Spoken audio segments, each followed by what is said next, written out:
कहानी की शुरुआत में हमें अमेरिकन सॉफ्टवेयर डेवलपर बेन और शॉन को दिखाया जाता है, जो एयरप्लेन से रशिया जा रहे थे। अचानक उनके प्लेन की लाइट चली गई, पर जल्द ही सब ठीक हो गया और वह सुरक्षित मॉस्को पहुंच गए। यहाँ पर वह अपनी ऐप के लिए इन्वेस्टर्स से बात करने आए थे। उनकी ऐप किसी भी इलाके में हो रहे प्रोग्राम्स और पार्टीज को ढूंढने में मदद करती थी। जब वो इन्वेस्टर से मिलने जा रहे थे तो उन्होंने देखा कि 2 अमेरिकन लड़कियां उनकी ही ऐप का इस्तेमाल कर रही थी। आखिरकार वो इन्वेस्टर के ऑफिस पहुंच गए, पर वहां तो उनका साथी स्काइलर पहले ही इन्वेस्टर से बात कर रहा था। उसने बेन और शॉन की ऐप का आइडिया चुराकर अपने नाम से बेच दिया और उन्हें धक्के मारकर बाहर निकलवा दिया। बाद में शॉन और बेन क्लब में शराब पी रहे थे कि शॉन की नजर एक सुंदर सी लड़की पर पड़ी, पर वह तो स्काइलर के साथ थी। जल्द ही उन्हें वही लड़कियां दोबारा दिखाई दी जो उनकी ऐप यूज कर रही थी, और मौका देखकर वो उनसे मिलने पहुंच गए। उनका नाम एनी और नेटली था। वो चारों मिलकर पार्टी करने लगी कि अचानक क्लब की लाइट चली गई और सबके फोन बंद हो गए। शहर के लोग बाहर सड़कों पर आ गए और उन्होंने आसमान में पीले रंग का धुआं देखा। अचानक वह चमकने लगा और जल्द ही पीली रोशनी की छोटी छोटी बॉल्स जमीन की तरफ बढ़ने लगी। एक बॉल शॉन के ग्रुप के पास आ गई और सभी डरकर पीछे हट गए। ये रोशनी अब बिल्कुल थोड़ी थोड़ी दिखाई दे रही थी। एक पुलिस वाले ने अपने डंडे से उसे छुआ, पर अचानक रोशनी ने उसे खींचकर और भस्म कर दिया। चारों ओर हाहाकार मच गया और जल्द ही कई रोशनी वाली बॉल्स ने सैकड़ों लोगों की जान ले ली। शॉन का ग्रुप और कई लोग दौड़कर क्लब में घुस गए, पर उस रोशनी ने सभी खिड़कियां तोड़ डाली। असल में रोशनी नहीं, बल्कि अजीबोगरीब जीव थे जिन्हें इंसानों को छोड़कर सब कुछ ग्रे दिखाई देता था। जल्द ही वो रोशनी सबको खींचकर भस्म करने लगी, पर अचानक किसी ने शराब में आग लगाकर बोतल उसकी ओर फेंकी और वह जीव पीछे हट गया। जल्द ही स्काइलर भी क्लब में घुस गया और फिर शॉन का ग्रुप छिप हुए स्टोर रूम में पहुंचा। बाहर वो रोशनी बेरहमी से लोगों की जानें ले रही थी। अचानक कोई दरवाजा पीटने लगा तो नेटली ने देखा कि ये स्काइलर था। उसने स्काइलर को अंदर आने दिया और सभी कई घंटों तक अंदर ही छुपे रहे। यहाँ काफी खाना मौजूद था, जिस वजह से उन्हें कोई दिक्कत नहीं आई, मगर जल्द ही चिंता के मारे उनके बीच बहस छिड़ जाती थी। अब उन्हें यहाँ छिपे हुए 5 दिन हो गए और अब खाना खत्म होने ही वाला था। पिछले 27 घंटों से बाहर से कोई आवाज नहीं आई थी, इसीलिए उन सब ने बाहर निकलकर यूएस एम्बेसी तक पहुंचने का फैसला किया। बाहर उन्होंने देखा कि हर तरफ सन्नाटा था और हर जगह गाड़ियां खड़ी थी। वो यूं ही सड़कों पर आगे बढ़ने लगे, पर तभी अचानक उन्हें एक आवाज सुनाई दी। ये एक रशियन दादी थी, पर उसकी भाषा 5 में से किसी को नहीं आती थी। आखिरकार चलते चलते वो एक पुल तक पहुंचे जिसके उस पार यूएस एम्बेसी थी, लेकिन वो पुल बीच में से टूट गया था। अब वह चलते फिरते नदी को पार करने का रास्ता ढूंढने लगे। अचानक उन्हें रेड स्क्वायर पर एक पुलिस की गाड़ी दिखाई दी तो स्काइलर और दोनों लड़कियां पास ही में छुप गए, लेकिन बेन और शॉन दौड़ते हुए गाड़ी तक पहुंचे। उन्हें ट्रंक में से एक नक्शा और एक बंदूक मिली।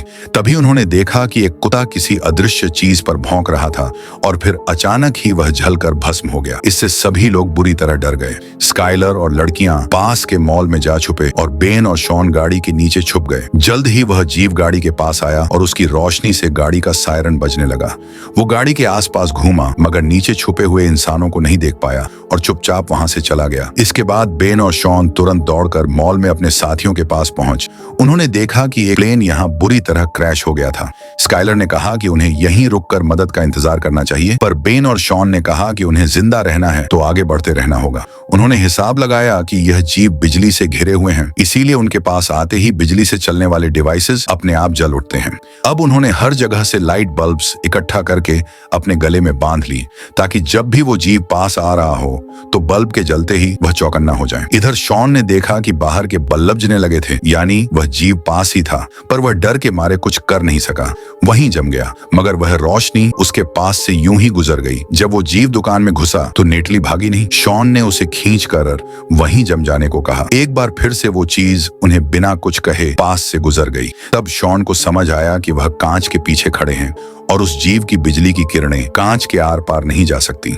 शायद इसीलिए वो उन्हें नहीं देख पाया। इसके बाद वो मॉल से निकलकर जैसे तैसे यूएस एम्बेसी पहुंच बचे, पर वो बिल्डिंग पूरी तरह बर्बाद हो चुकी थी। दरवाजे पर हजारों गोलियां बिखरी पड़ी थीं। तभी स्काइलर को एक राइफल मिल गई। अब स्काइलर दरवाजे पर रखवाली के लिए रुका और बाकी सब अंदर की तलाशी लेने गए, पर वो बिल्डिंग पूरी तरह खाली थी। फिर वह कंट्रोल रूम में पहुंचे, जहां उन्हें सारे मामलों की रिपोर्ट्स मिली। इस रोशनी के हमले के 3 मिनट तक दुनिया भर में खबरें आती रही और उनके मुताबिक ज्यादातर शहरों पर कब्जा हो चुका था और इंसानों के पास इस रोशनी का सामना करने के लिए कोई हथियार भी नहीं था। अंडरग्राउंड होने के अलावा और कोई चारा नहीं था। वहीं एक पिंजरे में एक रेडियो था और शॉन ने उसे ऑन भी किया, पर रशियन भाषा किसी को समझ नहीं आई। इसके बाद सबने देखा कि बाहर पीली रोशनी की कई बॉल्स शहर में चारों ओर तबाही मचा रही थी।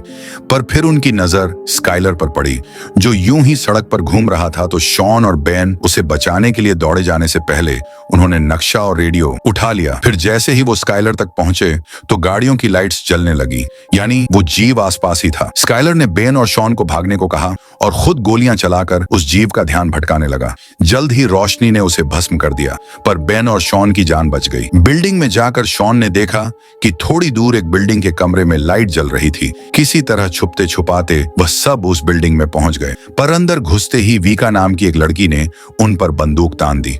उन्होंने उसे समझाया कि वह रोशनी के हमले से बचकर यहाँ तक पहुंचे हैं, जिसके बाद वीका उन्हें अंदर ले आई। उन्होंने देखा कि वह कमरा चारों ओर से मेटल से ढका हुआ था। वहां का मालिक सरग था, जिसने बताया कि उसने ये कमरा इस तरह से डिजाइन किया था कि यहाँ पर बिजली टिक नहीं पाएगी। इस तरह वह इन खतरनाक जीवों से बचे रह सकते हैं। वीका को रशियन समझ आती थी, इसीलिए शॉन ने उसे एक रेडियो मैसेज सुनाया। वीका ने उन्हें समझाया कि मॉस्को नदी के अंदर एक सबमरीन है और जितने भी लोग कल सुबह तक वहां पहुंच जाएंगे उन्हें बचाकर एक सुरक्षित जगह पर पहुंचा दिया जाएगा। फिर सर्ग ने बताया कि सबमरीन को भी इसी कमरे की तरह तैयार किया गया है, जिससे वह रोशनी दूर रहे। अब उन सब ने मिलकर सबमरीन तक पहुंचने का फैसला किया। सबसे पहले वीका नेटली एनी बिल्डिंग में से जरूरत का सामान ढूंढने निकले। उधर सर्ग ने बेन और शॉन को अपनी बनाई माइक्रोवेव बंदूक दिखाई, जो उन जीवों के चारों ओर से बिजली की परत हटाने की ताकत रखती थी। जल्द ही उस जीव की नजर लड़कियों पर पड़ गई और वह बिल्डिंग में घुस आया। तीनों लड़कियां तुरंत कमरे की ओर भागी और ऐन वक्त पर अंदर घुस भी गई, पर जल्दबाजी में दरवाजा ढंग से बंद नहीं हुआ। अचानक वह जीव अंदर घुस गया और लड़कियां एक कांच के टेबल के पीछे छुप गईं। तभी अर्ग ने अपनी माइक्रोवेव बंदूक से हमला करके उस रोशनी को फ्रीज कर दिया और बिजली के पीछे छिपा हुआ उसका चेहरा सबको दिखाई देने लगा। अब सबको समझ आ गया था कि ये अजीबोगरीब सी रोशनी असल में खूंखार एलियंस थे, जो धरती पर इंसानों का नामो निशान मिटाने आए थे। बदकिस्मती से इसका असर कुछ ही पलों के लिए रहा और एलियन ने एक बार फिर से गायब होकर सर्ग को भस्म कर दिया। वहीं शॉन और बेन एक खुफिया रास्ते से भाग निकले। नेटली ने धमाके के लिए डीजल का टैंक तोड़ डाला और बेन और शॉन के पास पहुंची, पर एनी डर के मारे भाग नहीं पाई और उस एलियन ने उसे जलाकर भस्म कर दिया। उधर वीका सीढ़ियों से नीचे आ गई और अपने बाकी साथियों के साथ भाग निकली। जल्द ही उनके सामने रशियन पुलिस वाले आए, जो कि मेटल से पूरी तरह ढके हुए थे और उनके पास कई हथियार भी थे। अचानक लाइट्स जलने लगी तो उन्होंने एलियंस पर हमला बोल दिया। गोलियों, आग उगलने वाली मशीन और बॉम्ब्स के जरिए वो एलियंस को चोट पहुंचाने में कामयाब रहे। पुलिस वालों ने बताया कि वो एलियंस को डरा तो सकते हैं पर मार नहीं सकते। तभी शॉन ने देखा कि एलियंस ने पीछे एक काला पत्थर छोड़ गया था, तो शॉन ने उसे अपने पास रख लिया। इसके बाद पुलिस उन्हें एक सुरक्षित जगह पर ले आई और सबने एक दूसरे के साथ अपनी जानकारी बांटी। सबमरीन वाली बात सुनकर ऑफिसर ने कहा कि नदी बहुत दूर है और हर जगह एलियंस फैले हुए हैं, मगर वह चारों फिर भी सबमरीन तक पहुंचना चाहते थे। इसीलिए पुलिस वाले उन्हें वहां तक ले जाने को राजी हो गए। वो सब ट्रेन की सुरंग से गुजर रहे थे कि अचानक वहां एलियंस आ गए। अंधेरे में वह जैसे तैसे एलियंस से छिपने लगे, पर वीका एक पिलर के पास फंस गई। तब ने उसे धक्का देकर पटरी पर फेंक दिया, पर इस चक्कर में एलियन ने उसे पकड़कर भस्म कर दिया। इससे शॉन को काफी गहरा सदमा लगा, पर वह जैसे तैसे सुरंग से बाहर आ ही गए। आखिरकार नदी तक पहुंचे, जहां एक कश्ती में बैठकर वो सबमरीन को ढूंढने लगे। अब उन सब ने अपने मरे हुए साथियों का शोक मनाया। अचानक एक पत्थर की वजह से उनकी कश्ती वहीं रुक गई और सबने बाहर आकर देखा कि तेज रोशनी का बवंडर धरती से मेटल्स और कई कीमती चीजें खींच रहा था। तब उन्हें एहसास हुआ कि एलियंस धरती से मिनरल्स चुराने आए हैं। तभी उनकी नजर सबमरीन पर पड़ी, पर अचानक उनके सामने वाली बिल्डिंग तहस नहस होकर उनके ऊपर गिरने लगी।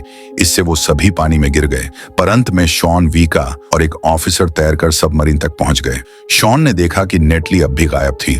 उसने जैसे तैसे सबमरीन के कैप्टन को नेटली के लिए थोड़ा इंतजार करने के लिए मना लिया और खुद पुलिस वालों के साथ नेटली को ढूंढने निकल पड़ा। चलते चलते उन्होंने अपने फोनस पटरियों के पास फेंक दिए ताकि एलियंस के आने पर उन्हें पता चल जाए। कुछ ही पलों में फोन बजने लगे, पर ऐन वक्त पर शॉन नीचे गिर पड़ा, मगर उसने माइक्रोवेव बंदूक से एलियन को हवा में ही फ्रीज कर दिया। तभी पुलिस वालों ने उस पर सीधा धमाका करके उसे मार डाला। आखिरकार ये साबित हो गया कि एलियंस बिजली को अपनी ढाल बनाकर रखते थे और उस माइक्रोवेव बंदूक से बिजली खत्म करके एलियंस का खात्मा करना मुमकिन था। तभी नेटली को उनकी आवाज सुनाई दी। वो एक बस में छिपी हुई थी और अब शॉन उसे बचाने गया और पुलिस वालों ने जमीन पर पानी फेंक दिया ताकि माइक्रोवेव बंदूक का असर बढ़ सके। अब एलियंस पानी के पास जाने से डर रहे थे और अचानक वीका ने वहां आकर आग के धमाके कर दिए।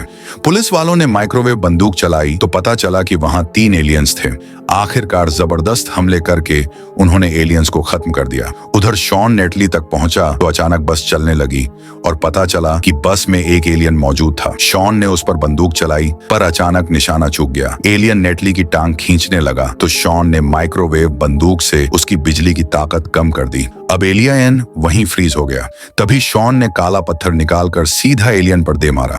जबरदस्त धमाके में एलियन मारा गया और बस भी रुक गई। आखिरकार सब वापस सबमरीन पर पहुंचे, पर पुलिस वालों ने वहीं रुककर अपने देशवासियों की रक्षा करने का फैसला किया। जल्द ही सबमरीन निकल पड़ी और नेटली ने अपनी मां का मैसेज देखा। तभी सबको रेडियो पर कुछ ग्रुप्स की खबर सुनाई दी जो मिलकर एलियंस का सामना कर रहे थे। सबमरीन में मौजूद सभी लोगों ने ऐसे ही ग्रुप्स के साथ मिलकर एलियंस के खिलाफ जंग में हिस्सा लेने का फैसला किया। अगर वीडियो पसंद आई तो लाइक कर देना, चैनल को सब्सक्राइब कर देना।